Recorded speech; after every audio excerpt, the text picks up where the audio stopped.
राजीव, एक जल्दी से एक और सवाल मैं आपसे समझना चाहूंगी, क्योंकि ठीक है, मुद्दा जुड़ा यूपी से हुआ है बुलडोजर एक्शन को लेकर। जिस तरह से कल जो सुप्रीम फैसला आया है, बीजेपी का बटेंगे तो कटेंगे और ये नारा देने वाले फायर ब्रांड नेता योगी आदित्यनाथ, जो लगातार अपने इस नारे के जरिए किस तरह से आरक्षण और जातीय जनगणना विपक्ष के इस दाव की काट ढूंढ रहा था, अब इस पर बुलडोजर का चलना ये कितना डेंट दे रहा है? और वाकई डेंट देगा तो फायदा विपक्ष को होता नजर आ रहा है। और मैं यूपी से अगर जोड़कर देखूं तो देखिए, बटेंगे तो कटेंगे जो नारा है योगी आदित्यनाथ का, वो किस लिए दिया गया? मैंने कई बार बताया कि लोकसभा चुनाव में भारतीय जनता पार्टी की डबल इंजन सरकार होते हुए जिस तरह का झटका उनको लगा और दोनों इंजन आपस में टकराए, या किस वजह से उत्तर प्रदेश के लोकसभा चुनाव में जो गति वहां भारतीय जनता पार्टी की हुई, और उसके बाद योगी आदित्यनाथ के ऊपर उठे सवाल, उत्तर प्रदेश के लोग विधानसभा उपचुनाव उसके जवाब होंगे। तो योगी आदित्यनाथ ने तो वो बयान,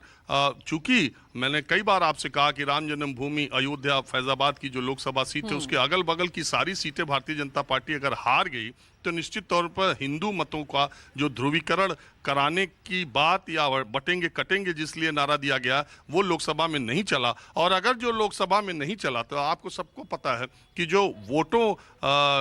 का जो वेटेज है, जितना परसेंट में है, अगर पीडीए का वोट सचमुच एक जगह रहेगा तो बटेंगे कटेंगे अगर नारा न दिया जाए तो भारतीय जनता पार्टी के लिए विधानसभा उपचुनाव के नतीजे भी उसी तरह के कमोबेश आ सकते हैं जैसे लोकसभा में आए थे। लेकिन अगर हिंदू मतों का ध्रुवीकरण हुआ तो निश्चित तौर पर समाजवादी पार्टी, जो प्रमुख विपक्षी पार्टी है, वो वहां पर दो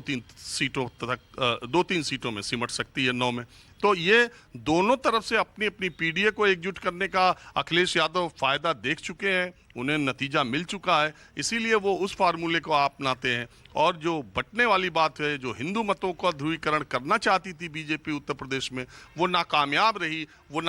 रही। महाराष्ट्र में आघाड़ी को यहाँ पर इतनी ज़्यादा 31 सीटें मिल गई 48 में। तो वो हिंदू, वही बात है, धर्म और जाति, 85-15 मैं हमेशा कहता हूँ, 85-15 एक तरह से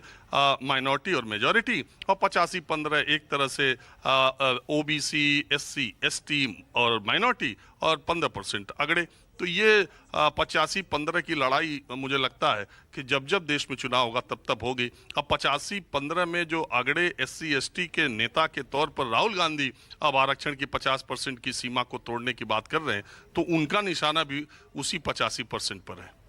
ठीक है, ऐसे में विनोद, मैं जल्दी से आपके पास आ रही हूं। तो ऐसे में महाराष्ट्र की लड़ाई, जिसको जाहिर तौर पर एक राष्ट्रीय चुनाव की तर्ज पर ही लड़े जाने की जो